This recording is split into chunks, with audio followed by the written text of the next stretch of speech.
Mga benepisyo kapag lagi kang nakikinig sa mga salita ng Diyos. Una, lumalalim ang relasyon mo sa Diyos. Kapag lagi mong pinakikinggan ang salita ng Diyos, mas nakikilala mo siya, hindi lamang sa kung sino siya, kundi pati sa kung ano ang kanyang puso, kagustuhan at plano para sa iyo. Ang pakikinig sa salita ay parang pakikipag-usap sa isang kaibigan. Mas madalas mong gawin, mas lumalapit ang loob mo sa kanya. Sa pamamagitan nito, nagkakaroon ka ng mas personal at mas matibay na relasyon sa Diyos.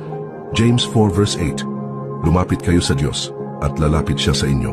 Pangalawa, nagkakaroon ng espiritual na lakas. Ang buhay ay puno ng pagsubok at kung minsan nauubos ang lakas natin, pisikal, emosyonal at espiritual. Ngunit kapag lagi mong pinakikinggan ang salita ng Diyos, tumatatag ang loob mo dahil ang kanyang mga pangako ang nagpapatibay sa iyong pananampalataya. Para itong espiritual na vitamins na nagbabalik ng tapang, pag-asa at lakas para magpatuloy. Matthew 4 verse 4, ang tao'y hindi mabubuhay sa tinapay lamang kundi sa bawat salitang nagmumula sa bibig ng Diyos. Pangatlo, kapayapaan sa puso at isipan. Sa mundong puno ng pag-aalala, kaba at problema, napakadaling mawalan ng kapayapaan. Ngunit ang salita ng Diyos ay nagbibigay liwanag at paalala na kontrolado niya ang lahat ng bagay. Ito ang nagpapaluwag sa puso, nagpapatigil sa takot, at nagbibigay ng kapayapaang hindi kayang ibigay ng sanlibutan. Psalm 119 verse 130. Ang mga salita mo'y nagbibigay liwanag at pangunawa. Pang-apat, pagbabago ng pag-uugali at pag-iisip. Kung ano ang madalas mong pinakikinggan at pinapapasok sa isipan mo ay siyang humuhubog sa iyong ugali.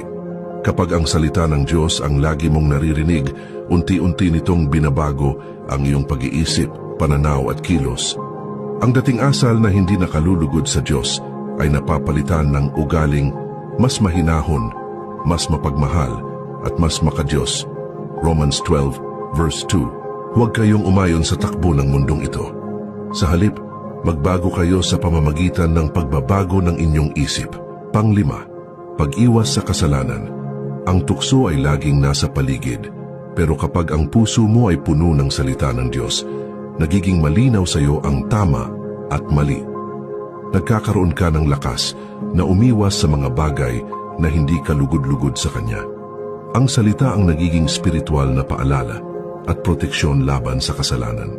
Psalm 119 verse 11, iningatan ko ang salita mo sa aking puso upang hindi ako magkasala laban sa iyo.